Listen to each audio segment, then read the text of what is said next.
for the Denver Broncos, we're seeing them try to adjust, and they're going to play a lot more zone. The one time they went to the man-to-man coverage, they had a touchdown thrown against them. Maybe later in the program here we can go and show them exactly how that happened. You talked about Atwater, and before, but not on air, we talked about Dishman. Two safeties having problems. Yeah, I think a lot of people go after Dishman. He's going to be in the Pro Bowl, but he's the guy that is a good zone player, covers an area, but not the man-to-man.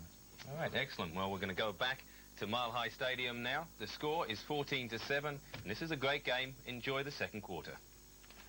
The Denver fans, here's a man, I think when in the 5th grade, he called it his senior year. I thought that was your son, for goodness sakes. There's a funky look. These fans really get into it. The 176th straight sellout here in Denver. And take a look at that home record. Best in the NFL since Dan Reeves took over as head coach for the Broncos in 1981. Houston from their own 33-yard line. The sun breaks through the overcast. And Lorenzo White is broken down by Simon Fletcher. No gain. It'll be 2nd down and 10. One of the things that Houston has done effectively, obviously, with the 2 touchdown drives, is take the crowd out of the game. But as we show some of the faces throughout this orange and blue stadium, if somehow they were to hold the Houston Oilers here and make them punt, then the crowd very much gets back into it.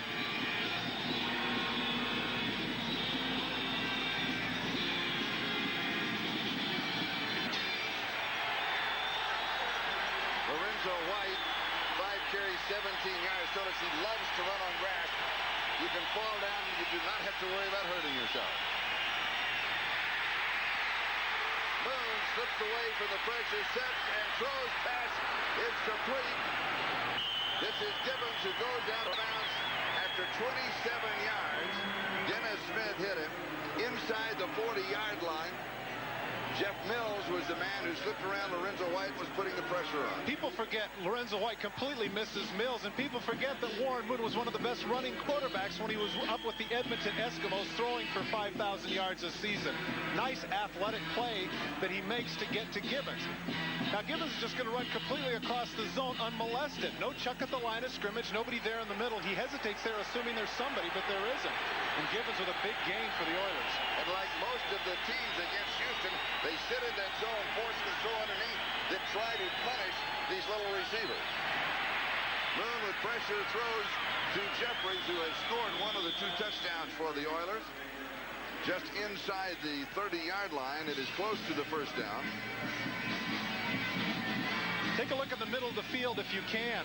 Watch how when the Fab Four take off, everything gets spread out. That middle of the field is wide open. A simple delay route by Haywood Jeffries, there's no way that should be getting 10 or 11 yards. They have to have some people in the middle who are going to catch Jeffries and Gibbons and the like coming across the middle. Defensively, Carl Mecklenburg back out of the ballgame. Ron Holmes has replaced him for the 2nd time. It is 2nd down for Houston, about a half yard to go at the Denver 29. There's Mecklenburg on the sideline. Why is he on the sideline? Coach's decision is what we hear. He is not injured. Moon has pressure, steps away. It is intercepted. We're going to have a flag down and a face mask called against Denver. This is Atwater down the sideline. Atwater is out of bounds inside the 30-yard line. But there is a marker. It's going to be a face mask against the Broncos. We get a chance to see it. Warren is fading back just to show his poise. He stays in the pocket, and even though he gets his face mask grabbed, he still stays with it. It was an incidental face mask, but the official does a nice job of catching it.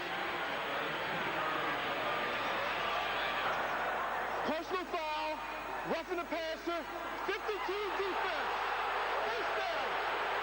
Johnny Greer has had some pivotal calls today. Warren Moon standing in the pocket. Right there, Ron Holmes. There he does. He pulls the face mask back, throws it. Now the ball is completely gone. No reason for Jeff Mills to do that. Actually, Johnny Greer missed the initial face mask. He missed the face mask, and he got this. And he calls Mills here for spiking Warren Moon. There's too many over-anxious, dumb plays going on. Well, one of the things we talked about, if you saw the tease on NFL Live, was the infusion of youth for the Denver Broncos. Well, that's all well and good. Youthful exuberance, but with youth comes mistakes. And that one right there is a crucial mistake for Denver. Moon now, 10 of 12, 166 yards, 2 touchdowns. First down at the Bronco 15. 3 flags are down. The pass is incomplete. Gibbons, the intended receiver. This is one of those ball games that every time the ball is snapped, first thing you look for is the flag. There have been a lot of them. It appears that the left tackle moved when Gibbons was in motion. False start. 78 offense prior to the snap. That's Don Max, the left tackle. Don Maggs rocks back a little bit. What Denver's been trying to do, you can see he has to set up at that angle. See right there, just a little bit. Flexes the right leg, but that's enough. First down and 15. The ball now at the Denver 20-yard line. Penalty yardage, 90 already total. Houston leads 14-6. Just over 12 and a half left in the first half. Moon, lots of time. Looks left, comes back right to Duncan. To the 9-yard line. He will pick up 11, but remember he needed 15. If you notice the number of different jersey numbers for the Denver Broncos in there, it's because Wade Phillips is trying to do anything he can to get a pass rush. Jeff Mills is in there. Now Brian Sochet is in there. They're trying a number of different people to try to put some pressure on Moon, but it just isn't working. Right there, he's able. That was actually the third read going to Curtis Duncan. But it's enough for the first down. And Carl Mecklenburg back into that Denver Bronco defense. Second down and 4 at the 9-yard line.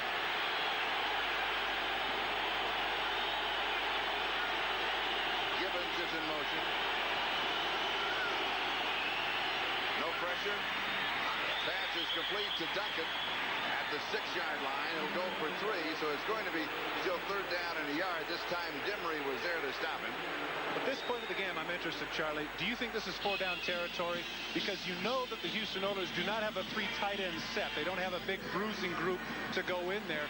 And more than likely, Denver, who has historically been one of the best goal line defenses in the National Football League, you know, if they stuff them here, I'll be interested to see the decision Pardee makes.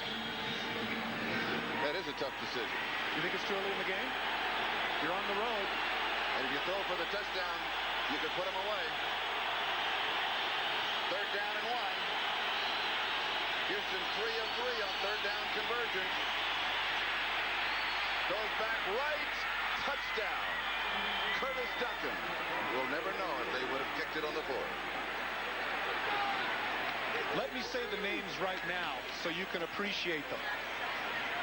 Bruce Matthews, Mike Munchak, Doug Dawson, David Williams, and Don Maggs. One of the things that Jack Pardee said was that we have to improve our pass coverage. Curtis Duncan has all day. Look at that. It's an in route. He actually gets away with a little bit of a push. This is called a swirl. Comes in and swirls out. The 21st point is coming up for the Houston Oilers.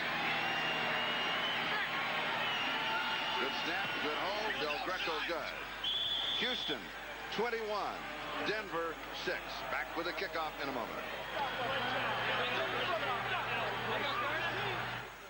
I'll tape run and you'll see right here that the offensive line is doing what I call a zone protection scheme. They're going to be in what is called a hinge blocking. Everybody is protecting a zone. Let the tape run just a little bit there so that we can see. And as we let it go, let it go, let it go, and stop it right there. Watch this man right here. You see him looking right down this area. He's looking at a zone. He's not looking at a man somewhere. He's looking at the zone. Now let the tape go a little bit farther, and you can see that, that's good right there, that the cornerback had outside technique. He was expecting help from the inside. It wasn't there from, this time, Steve Atwater, and therefore the zone didn't hold up. And then right after this touchdown, it rolled on, and we saw a celebration in the end zone by Jeffries, and rightly so. He makes a great catch. He's excited about it. Good gosh. Next game, they go on to the conference. We've just seen the kickoff by the Houston Oilers. It is, of course, 21-6 to them. To the 10, 15. Needs a big return. A flag is down. They're going to catch tight end Reggie Johnson for making a tackle on Mike Dumas.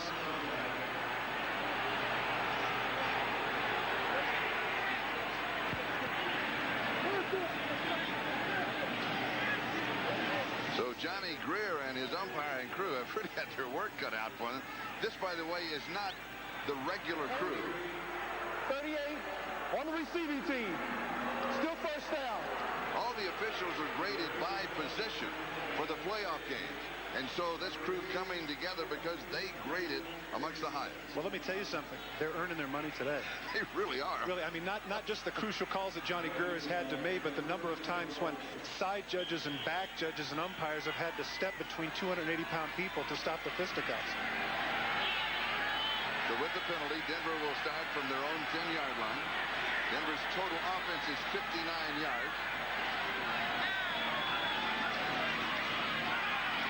Elway looks left, comes back right, steps out of the grass. That rule no longer effective. Slides at the 15, and then was hit after the slide, and there is not a flag.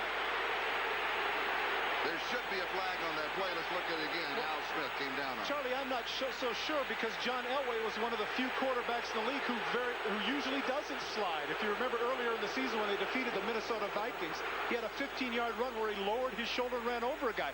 That doesn't make any difference. He slides here. How is Al Smith supposed to know that the guy's going to go for the slide? He's not trying for a cheap shot. He's trying to hit number 7. Elway 3 rushes, 22 yards. That man had a tremendous season, by the way. And actually, when you look at it again, he was dropping down to stop it. That's right. Yeah. Okay, I'll buy it. Impressive numbers there for Al Smith. 143 tackles. Third time in his career he's had over 100. 2nd and 6 at the 14. Here's Gaston Green around the corner, right side. Has the first down. And he is out to the 28 of the 29-yard line. Derek Russell, a key block. He picks up 14 on the play. Dishman makes the tackle. The Denver Broncos do a nice job of hooking William Fuller, the left defensive end. Watch coming at you. William Fuller gets hooked by Shannon Sharp, and that enables Gaston Green to get to the outside. Lamar Latham, normally playing at the outside backer position, is back as an inside backer, and the result is that they're outnumbered. That's the exact same play that earlier in the game Gaston Green got a 12-yard gain. Gaston Green with 1,000 yards plus. It cost him $1,200 taking his lineman to dinner. Gaston Green, Childress is right there. One more step and Childress could have taken a handoff. Ray Childress is fired up. Look at him screaming at people. Except for that, he reminds me an awful lot of a great cowboy by the name of Bob Lilly. He guesses right on this play, cuts to the inside. That's his 17th tackle for loss this season. It is 2nd down and 13. 8:45 time remaining in the first half. Houston 21, Denver 6. Green has rushed for 31 yards in 8 carries. I think that what he's been saying to all the opponents and his own teammates, I think he's talked more than he has at any time he's talked to any broadcasters. I mean, he's one of the least animated. Boy, can he play. And it is incomplete. Was it Childress that got a hand on him? I believe he could have. Ray Childress fired up along with Jerome Brown and Michael Dean Perry, one of the 3 best defensive tackles in football. You can see Wydell looking towards him. That's what they're looking for in the double team. They both want a piece of him. Comes up with that left hand. Oh, got it with his elbow. Look how he threw that. I mean, Childress's vertical jump isn't that much. I mean, I know he's a great player, but he's not going to make anybody forget Spud Webb with his vertical. Elway has thrown thus far with 8.5 minutes to go in the first half. Only 3 passes, 2 of 3, 18 yards. One, of course, that touchdown to Vance Johnson. Scrambles right. He throws downfield, and a flag is down. Michael Young was mugged by Steve Jackson. Well, if you believe the concept that youth will be served, Steve Jackson has to have his head in the game, and that is that, look, it's going to be a difficult catch anyway. The last thing you want to do is interfere with it, but now there's some question as to whether or not the receiver went out of bounds first. And if he did, then that will negate the interference penalty. There is no infraction on the play. The receiver has stepped out of bounds. I don't think Johnny Greer is going to win any popularity contests here in Denver, but sure enough, take a look. Right there, heels Michael Young. Now when he comes back to the ball, that's a good call by the official. He's right on top of it. Call. Excellent call. Show me now, that call was made on the field, and they didn't have the time to look at it. Picked up by the officials.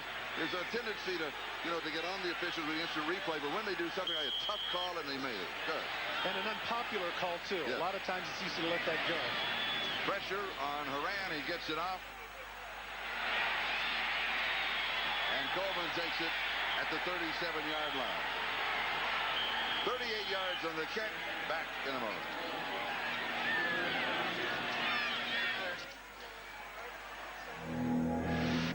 and Warren Moon. Let's go back to Mile High Stadium and our American match commentators.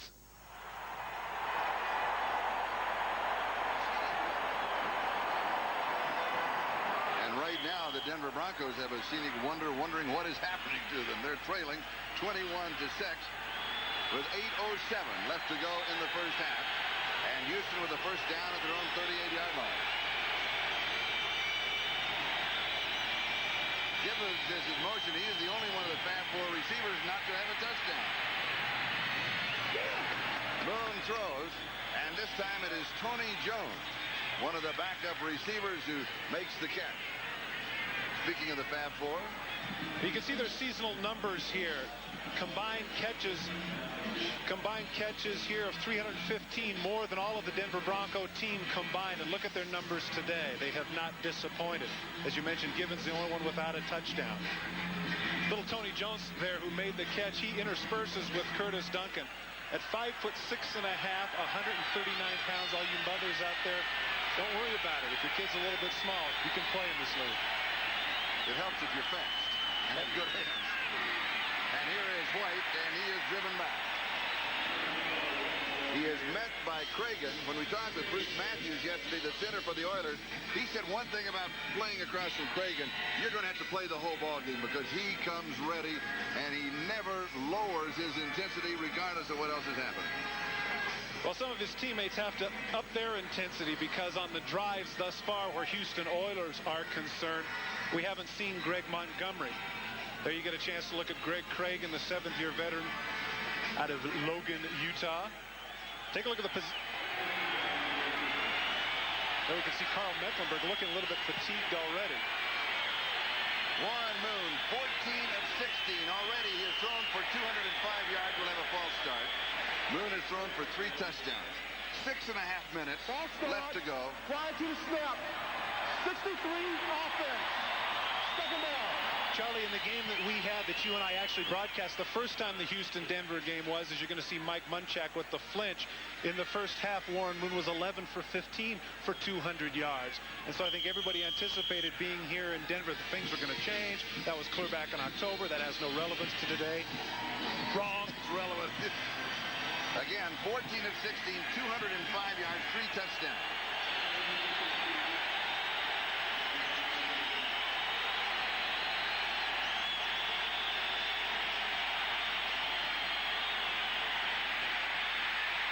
Moon goes deep, double coverage. And it is intercepted by Steve Atwater. The ground then calls the fumble. They are ruling that he had possession. Gibbons is arguing it, but he's going to lose that argument. At the end of the play, I really believe that Steve Atwater just laid the ball down and hoping that one of the defenders is going to pick it up. You're going to see he doesn't actually fumble the ball. This is the one bad pass that Warren Moon has had today. Now watch at the end. He's got it right there. He's got a hold of it. Oh, that's close. I know that was a, it was kind of bobbling around on his stomach. Actually, a very good athletic play by the 215-pounder. 5 interceptions this season, over 130 tackles. Steve Atwater was named All-Pro on an AP and also Pro Bowl, but more importantly on my team at the end of the season. Denver's in a hurry. They want to get the next playoff. That football like a wabi on his stomach. Just bobbing there. Now they are going to review it. Of course, this is the age-old argument. Did the ground cause the fumble, and did he have possession? It appeared that once he hit the ground that it was in his in the proverbial breadbasket, but we'll have another look from this angle. Chuck Heberling, the replay official. The pass was thrown late. Is that possession right there? On the field. It is being reviewed by replay. It appeared that he had possession going down, and Jeffries, watch Jeffries. This is heads up trying to strip the ball away. Now he presses it to the 2. Does he have possession when he hits the ground? That's questionable. Very questionable. You can go either way and be correct. Difficult decision here on the part, as you mentioned, Chuck Eberle. And so, usually in this case, the replay will not overrule the call on the field. I think that when he had it to his chest there, when he was pressing it to the number 2. And again, we're watching this in slow motion, so time is moves at a different tempo, minutes like hours or hours Once like his minutes. back hits the ground, it appears that the ball is pressed to the 2. I think that was a good call by the officials on the field.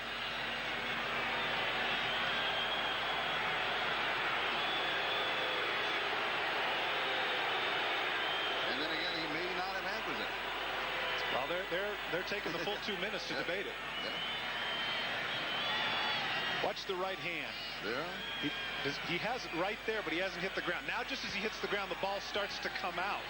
That's what Chuck Heberling has to look at prior to his hit. After further review, the play stands. Well, in a way, you could say that that's a break for the Denver Broncos, but of course they are on the 12-yard line. So if you're a Houston fan, you could argue that that was as good as a punt. Justice is served. Remember, Atwater had an interception earlier that was taken away by that penalty. Denver trailing 21-6. Oh, no. And they take a timeout. They weren't in the right set. Coming out of a timeout, how can that happen? You have all the right people on the field. You've made the decision. Mistake by the Denver Broncos. Back in a moment. Well, Sam, you were just saying that hand isn't down, but now his hand goes down, but that doesn't mean he's got control, and boom, the ball's slipping out before he hits the ground. Right. The only way they can rule that an interception is that they're saying that the ball is sliding down and he still has full possession, because you're right. That ball is not under the arm or cupped in the hand. Now, I know you're not an emotional man on the sideline, and those films lied earlier. Guy, and I'll bust you if you say I'm not. But, I mean, if you're the coach on the sideline and you're in a close game, your job's on the line, wouldn't you be a little upset about that call? You're very upset. You know, if it's mid-season and you're not winning, and you're, like we were this year, if you're not having a good year, it's a call just like that could cost a coach his job, because the coach may find himself winning or losing on a play just like that. Same effort by the coach, but the outcome of the game may decide whether he's going to continue there. What do you think of the replay machine and the guys up in the booth? Just quickly, you know, is it good, bad? Yeah, I thought the idea was good initially, but I'm not sure that the implementation of it is working. I think that the commissioner likes it because they think the fans like it, but actual study, just like this one right here, you've got just as much controversy after the instant replay. Well, no, right now Dan Reeves likes it because he's got the ball. Let's see what Denver can do with it. Denver with a first down at their own 12-yard line.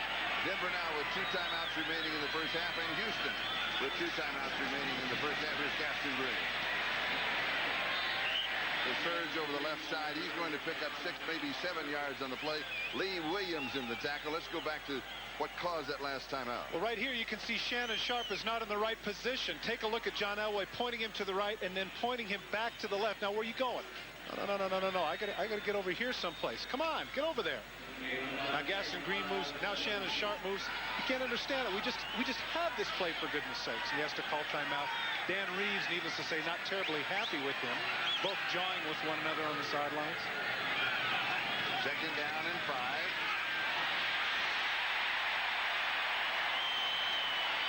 As Denver continues to stay on the ground.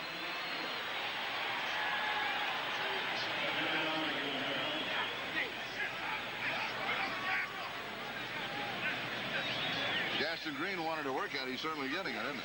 Well, one of the things that he also said he was proud of is the fact that at 5'11" and 192, he could run between the tackles. You can see that right at the end of the run, the ball comes loose, but fortunately for him, it comes right back. 10 carries for 43 yards thus far for the UCLA grad.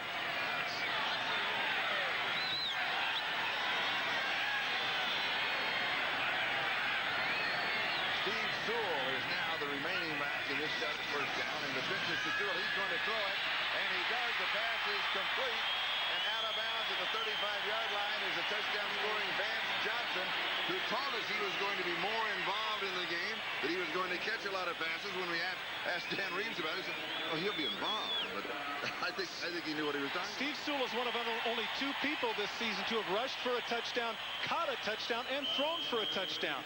Interestingly enough, you know who the other guy is? Whom? John Elway. Showing his versatility here. Not exactly the most difficult throw in the world, but gets the first down. It is on target, though. First down, Denver, their own 35-yard line. Houston leading it 21-6. Just over 4 minutes to go in the first half. Elway to throw. 4-man rush. Pass is complete at the Houston 45-yard line to Derek Russell. Johnson with the tackle, a gain of 20. And the Broncos are on the move for the second time in the ballgame. One of Jim Eddy's concerns was the fact that number 23, Richard Johnson, was playing too soft. Look how far off he is, the rookie Derek Russell. That's too much to give a rookie, especially here. He runs the 20-yard in, and John Elway can certainly find that opening. Said he was playing soft because of a lack of confidence. We asked, why didn't you replace him? Said it would have destroyed his confidence. And the confidence of cornerbacks who are out there on an island is very fragile. First down at the 45. Here is Green. Can't get around the corner as he is cut down by Bubba McDowell. Bubba McDowell was named second-team All-Pro by the AP, and he is an outstanding safety. It's just unfortunate that he has to be in the same conference with the likes of Steve Atwater, Dennis Smith, Ronnie Lott, Duron Cherry, et al. But there was a man that in the first Denver game had 12 tackles, recovered a block punt for a touchdown, and blocked a field goal. And when we asked him, was that the best game that you've ever had? He said, yeah, it is. Well, come to think of it. We asked him about the Pro Bowl safeties of the Broncos. He said they deserve it. Shannon Sharp. I'm wondering if this was the play that Elway wanted to run. Is a different formation. Well, you know, it's interesting. But this time Sharp was in the right spot. Shannon Sharp, when we talked with him yesterday, I said, Shannon, I said, you know, you had a couple of catches there at the end of the season. He says, Todd, you know what? He says, I'm 6'2", 230. He says, I want to be a pass-catching tight end, just like you. He didn't like to block either, is that it? Well, I told him that. I said, you know, if you keep catching the ball, people will know that you're something other than Sterling Sharp's little brother. Oh, you got him again. No. Third down. He understood. 5-man rush pass is complete for the first down, 34-yard line to Michael Young. And what a season he has had. The leading receiver for the Denver Broncos. 2-minute warning. Houston 21, Denver 6. Back in a moment. So 21 just.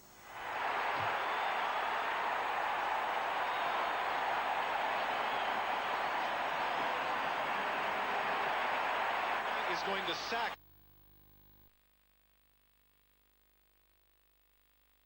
Nice job by Steve Lewis in recognition. And do you think it's very tough to be a receiver out there? Take a look at the elbow that Michael Young takes from Lamar Lathan as he snatches the ball away, imploring to the official that it's Oiler ball. Elway, 5 of 7, 49 yards and a touchdown. To the 11-yard line, Ricky Natillo. 23 yards, first down. Once again, too far off, but really this is Bo Orlando's play. He has to be reading John Elway. Look at how far off Richard Johnson is, but where's Bo Orlando in the middle of the field? Has to come over and make that play. Bo Orlando arrives late. Johnson, expecting inside help, doesn't get it. First down, just outside the 11-yard line. 1:27 and counting. Time remaining, first half. Little shuttle pass underneath to Shire. 4-yard line. That may have been the play that they wanted to call at the other end when he was in the wrong set. We've got a timeout. We'll be back in a moment. Don't miss this. Well, I want to remind. Number 79, Ray Childers, the great defensive tackle for the Oilers. That back is bothering him again. He is now out of that defensive set. He has 4 tackles and 1 pass defender. And one of those tackles is for a loss, and that man right there has got to be a little bit frustrated because I think that's one of the reasons why the Broncos are driving so well is number 79 is not in the game. See, Jack, he told us also that they want to have a contain rush on Elway. Doesn't everybody? Easier said than done. Second and short, 4-yard line.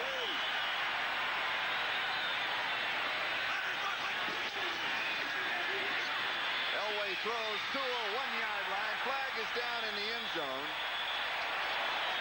They're going to catch Chris Dishman for defensive holding. Here's an interesting point that I wanted to make at that last play. Assuming that the Broncos get in the end zone, I thought with 1:11 that they had plenty of time to get up there and do what it is they wanted to do.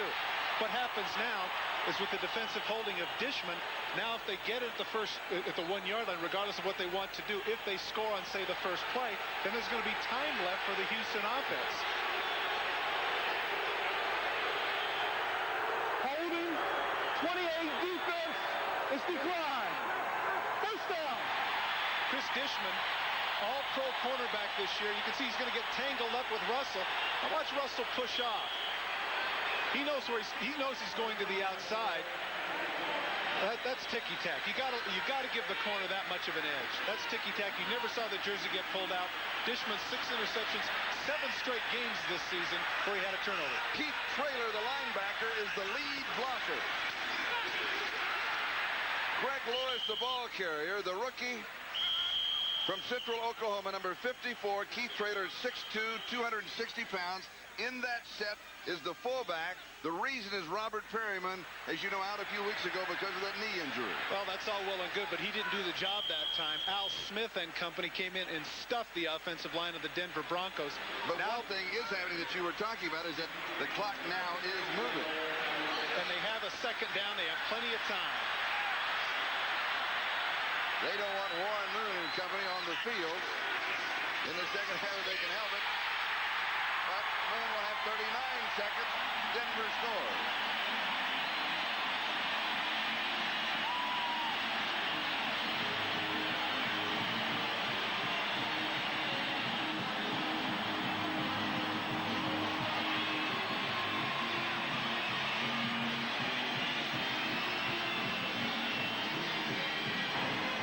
Unsportsmanlike conduct, illegal celebration, 89 offense. A 5-yard penalty will be picked up on the kickoff. Now that's the second time you've had that penalty in this ball game. This is a divisional playoff game. Let's get rid of that rule. Well, I agree with you. I mean, that's crazy. But the one that gets me is, wasn't it Greg Lewis that scored the touchdown? That's right. Yes, he should celebrate. What's Reggie Johnson doing? I don't know. It just shows you that Greg Lewis is smarter than Richie Johnson. I guess. Here's the extra point, and remember, they missed the last one. It's a high snap. But Kubiak brings it down, and we've got flags flying. If it's from the back judge, maybe Houston had too many people on the field.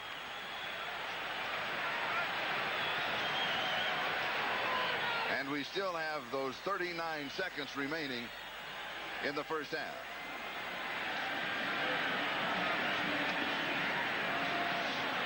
Well, if this is something that's assessed on the kickoff and it went against Houston, then it'll even out. And they'll kick off from the 35, right? Here's the call. 12 men on the field. Defense. The extra point is good. The penalty will be marched off on the kickoff. Both penalties will be assessed from the kickoff.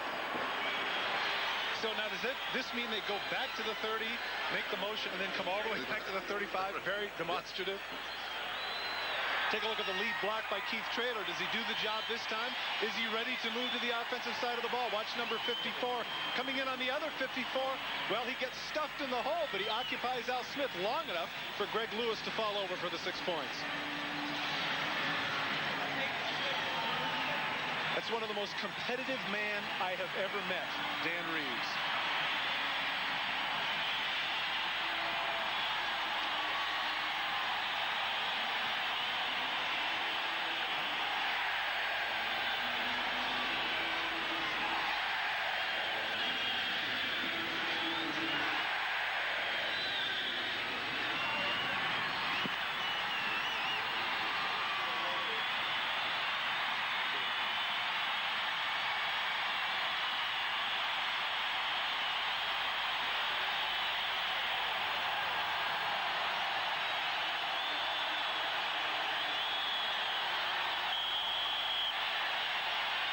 The kickoff from the 35, high and short. Coleman takes it at the 15. Slips a tackle at the 20. Clock continues to move as he is finally down at the 22-yard line. Be sure to stay with us at halftime for the Domino Pizza's NFL Live halftime report.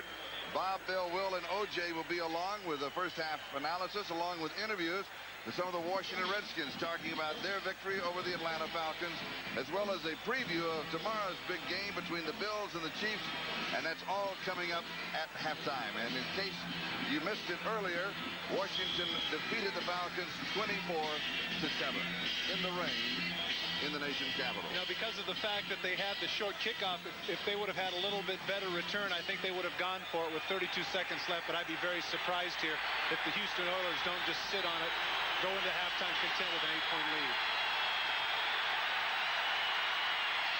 Then again, I could be wrong. Throws back to the other side to Curtis Duncan. Duncan down at the 25-yard line, as you know by now. See, this doesn't, Brown cannot cause a this fumble. doesn't make any sense. You've got the momentum. You know, even though Denver has scored, you've got a little bit momentum. Here, hand the ball one time to Lorenzo White and get the thing over with. Now they don't even have to have a play. Why are they coming up? They're not going to score in the last 15 seconds. Hurry up offense from the 25. Moon bobbled the exchange, throws sideline. Duncan out of bounds, stops the clock with 6 seconds. This just doesn't make any sense to me. I mean, it doesn't, unless Warren has some sort of clause in his contract for yards in the first half. There's 6 seconds left. The only thing that can happen here is bad, and that's if they get it picked off. Denver could turn right around and kick a field goal. This certainly shows the confidence that Kevin Gilbride and Jack Pardee have in number 1. And also it shows the fact that this is their offense. And they feel very confident about throwing the football. It's a long handoff. Trip, 3 wide receivers on the near side, 1 on the far side. White